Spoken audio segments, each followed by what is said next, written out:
इस तरह उन्होंने 35 मिनट तकरीर की। इसके बाद हिस्से मुझे अब तक याद हैं कि उन्होंने कहा जंग की, जो लोग जंग की हौल ना कियों, वाश्त ना कियों, और इस तरह उन्होंने एक चलाया।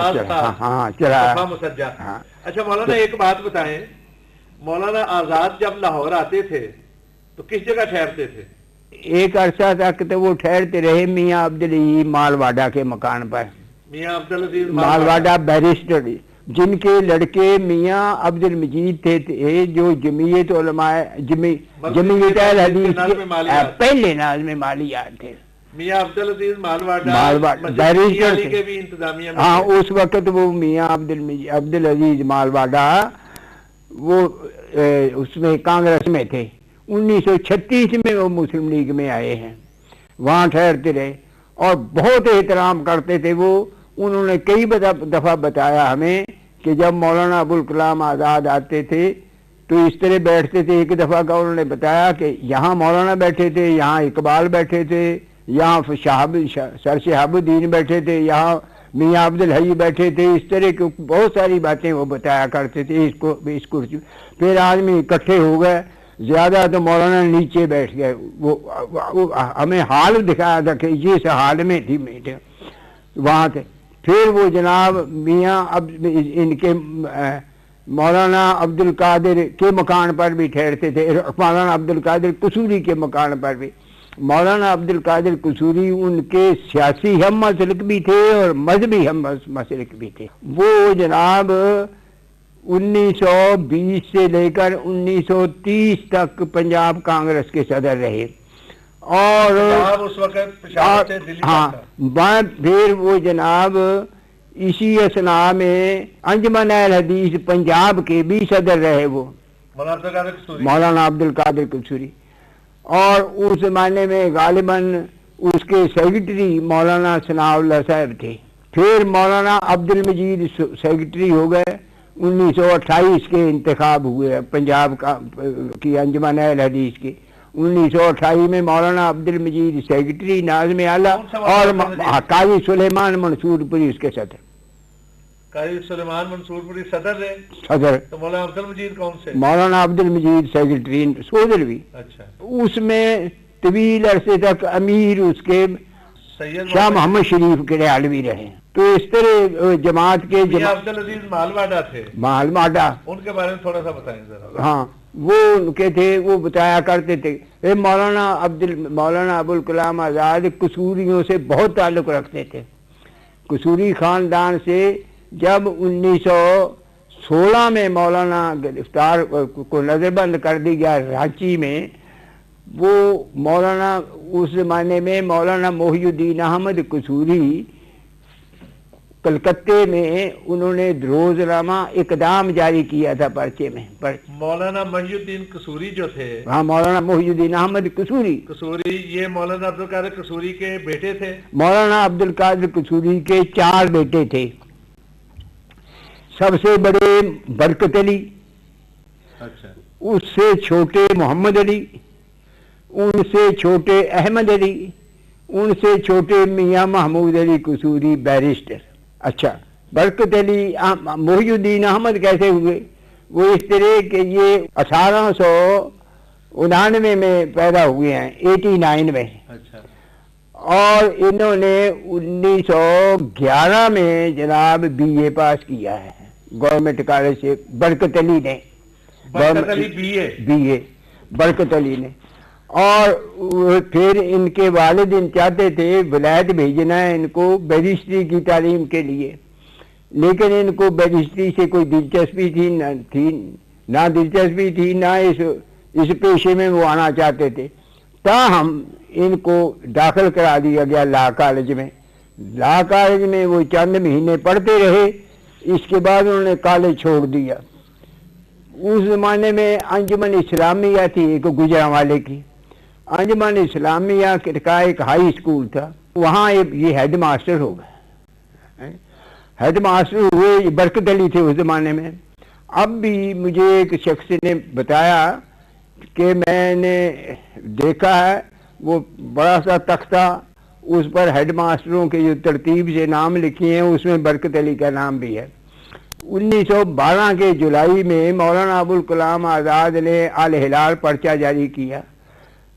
इनका अक्टूबर में पहला मजमून उसमें शाया हुआ अल हिलाल में। उसमें लिखा है, आज मौलवी बरकत अली BA कसूर जिला लाहौर।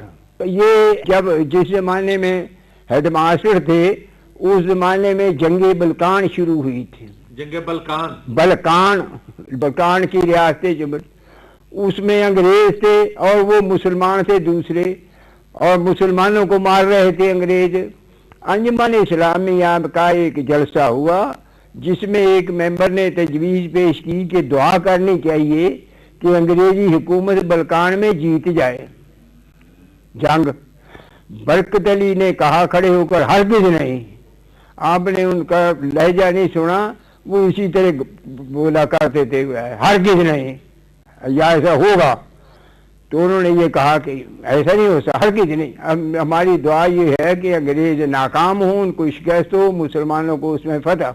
हम ये दुआ करना चाहते हैं, ये नहीं करना चाहते कि ऊपर। अंग्रेज डिप्टी कमिश्नर था वहाँ का, उसने जनाब उसको इतला पहुंची तो उन्होंने निकाल दिया उनको जिले से। वो अपने घर के सूर आ गए। जब इस असना में मौलाना अबुल कलाम आज़ाद ने उनको कलकत्ते बुला लिया। कलकत्ते पहुंच गए। कलकत्ते ये अल हिलाल में काम करने लगे। अच्छा।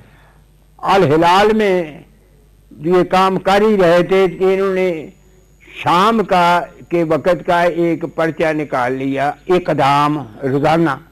यानी बर्रे सगीर में शाम के पर्चों की इब्तिदा बरकत अली ने की। बरकत अली भी है। अच्छा, अब वो बरकत अली नहीं रहे थे। अच्छा। वहां पहुंचे तो इन्होंने अपना नाम रख लिया मोहिउद्दीन अहमद कसूरी। यानी मौलाना अबुल कलाम आज़ाद का नाम इन्होंने, हाँ, मौलाना अबुल कलाम का मुतासर थे कि अपना नाम भी वही रख लिया, मोहिउद्दीन अहमद कसूरी। अब बरकत अली नाम भूल गए लोग, मोहिउद्दीन अहमद कसूरी हो गए। जुलाई 1916 में मौलाना अबुल कलाम आज़ाद को हुकूमत बंगाल ने सूबा बदल कर दिया। तो यूपी में और पंजाब में उनका दाखिला पहले से बंद था, बंगाल से अब निकाल दिया। उन्होंने मुंतखब किया इसके लिए सूबा बिहार को। चुनाचे रांची के करीब मोराबादी जगह है गांव, उसमें चले गए। एक हफ्ते के अंदर अंदर वहां पहुंच गए। इसके बाद वो तीन महीने वहां रहे। 3 महीने के बाद हुकूमत ने, बिहार की हुकूमत ने या बरकती हुकूमत ने उनको रांची भेज दिया, रांची नज़रबंद कर दिया। रांची वो 3 साल रहे नज़रबंद। मौलाना अबुल कलाम ने वहाँ वो तज़किरा वहीं लिखा है। एक रिवायत के मुताबिक वो तज़किरा मौलाना मोहिउद्दीन अहमद कसूरी के बारे में लिखे। अच्छा, अब आइए इनको तरफ, वो वहाँ आ गए। मौलाना अबुल कलाम आज़ाद ने तज़किरा के आखिर में एक जगह लिखा है कि मैं यहाँ तक पहुँचा था कि मुझे खबर मिली कि अजीजी मोहिउद्दीन अहमद कसूरी को गिरफ्तार कर लिया गया है। बिल्कुल ये ठीक है, और बड़े अच्छे अल्फाज में तज़किरा बड़ा अच्छा। अच्छा, फिर हुआ ये कि मौलाना मोहिउद्दीन अहमद कसूरी का अखबार भी बंद हो गया, क्योंकि मौलाना के कलकत्ता से निकल जाने के बाद अल हिलाल तो बंद हो ही गया। तो गवर्नमेंट ने बहुत से इलाकों में इक़दाम का दाखिला भी बंद कर दिया। मौलाना उसके निगरान थे। जब मौलाना मोहिउद्दीन ने इक़दाम जारी किया है, उसके निगरान मौलाना अबुल कलाम आज़ाद थे, वो भी बंद हो गया। जी, वो दाखिला मुख्तलिफ इलाकों में दाखिला बंद हो गया। अब अखबार, वो मौलाना मोहिउद्दीन ने अखबार बंद कर दिया, कसूर आ गए।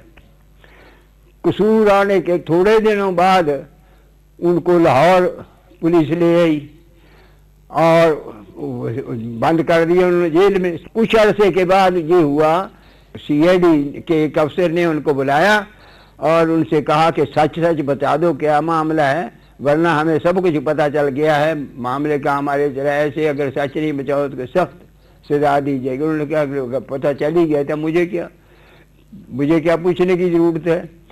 फिर उन्होंने उसी वक्त उनके पीछे से हाथ बांधे, हथकड़ी लगाई और होशियारपुर भेज दिया। होशियारपुर से 30-35 किलोमीटर के फासले पर दसूहा जा उनको छोड़ दिया, वहाँ नज़रबंद कर दिया उनको।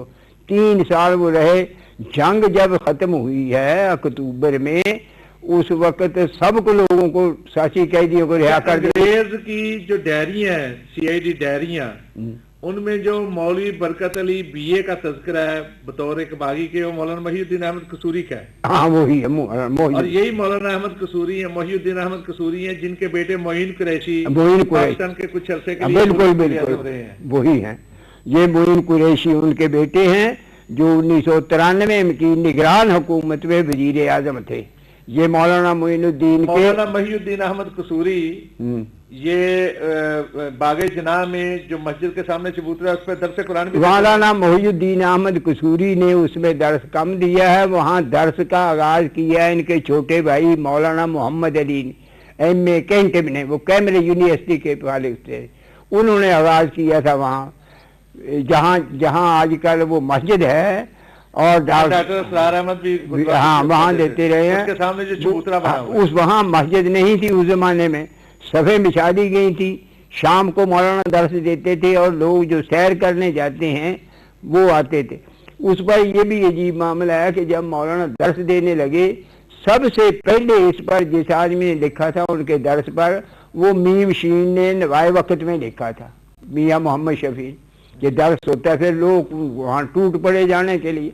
फिर मौलाना 12 जनवरी 1956 को फौत हो गए थे। उनके कुछ दिन बाद फिर मौलाना मोहिउद्दीन भी दर्स देते रहे। वो सलामतुल्लाह थे एक साहब, जो उस ज़माने में जिन्होंने ये इंतज़ाम किया था, वो IG जेल के रहे थे UP के, सलामतुल्लाह साहब अहल हदीस थे वो, उन्होंने इंतज़ाम किया था। नाज़रीन, गुफ्तगू का सिलसिला जारी है। आज के प्रोग्राम का वक्त ख़त्म हुआ चाहता है।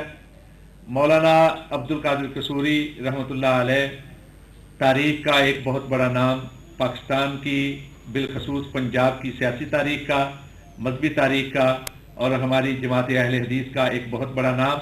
और फिर उनके बाद उनके बेटे मौलाना बरकत अली BA, जो मौलाना मोहिउद्दीन अहमद कसूरी के नाम से मारूफ हुए, जो वालिद थे पाकिस्तान के एक अबूरी वजीर आजम मोइन कुरैशी के। उनके बाद मौलाना मोहम्मद अली कसूरी, उनका भी एक बड़ा नाम है तारीख के अंदर, तारीख आज़ादी के अंदर, कि किस तरह वो बड़े सगीर पाको हिंद से काबल तक पहुंचे। फिर उसके बाद मौलाना अब्दुल कादिर कसूरी के एक बेटे मियाँ महमूद अली कसूरी, जो पाकिस्तान के वजीर कानून भी रहे, बहुत बड़ा नाम। और वही महमूद अली कसूरी जो वालिद हैं खुर्शीद अहमद कसूरी के, जो पाकिस्तान के वजीर खारजा भी रहे। इनके हवाले से कि उन लोगों का इस्लाम के साथ, इस्लामी तहरीकात के साथ, मौलाना अबुल कलाम आज़ाद के साथ, जमात अहले हदीस के साथ किस तरह का ताल्लुक था और क्या क्या उनके एहसानात हैं पंजाब की सियासत पर, बर्रे सगीर की सियासत पर और जमात अहले हदीस की तारीख पर, ये वाक़यात चलेंगे। इसके साथ साथ हमारे जमात मरकज़ी जमीयत अहले हदीस पाकिस्तान के बानी उलमा मौलाना मोहम्मद इब्राहिम मीर सियालकोटी, जो अपने वक्त में इमामुल असर की हैसियत से मारूफ थे, मुफस्सिर कुरान थे। इसी तरह शेखुल इस्लाम मौलाना सनाउल्लाह मरसरी रहमतुल्लाह अलैह, सैयद मोहम्मद गज़नवी रहमतुल्लाह अलैह, मौलाना मोहम्मद इस्माइल सल्फी रहमतुल्लाह अलैह, और इनके अलावा बड़ी बड़ी शख्सियात मुहद्दिसीन में से, मुफस्सिरीन में से, असातिज़ा में से क्या क्या थी, किस अंदाज की थी, इनके बारे में हम जानेंगे मौलाना मोहम्मद इसाक भट्टी से। आज का प्रोग्राम वक्त ख़त्म हुआ चाहता है, इजाज़त दीजिए। अस्सलामु अलैकुम वरहमतुल्लाहि वबरकातुहू। ताज़ा खाही दाश्तन गर दाग हाय सीना, गाहे गाहे बाज खाई किस्साए पारी नरा।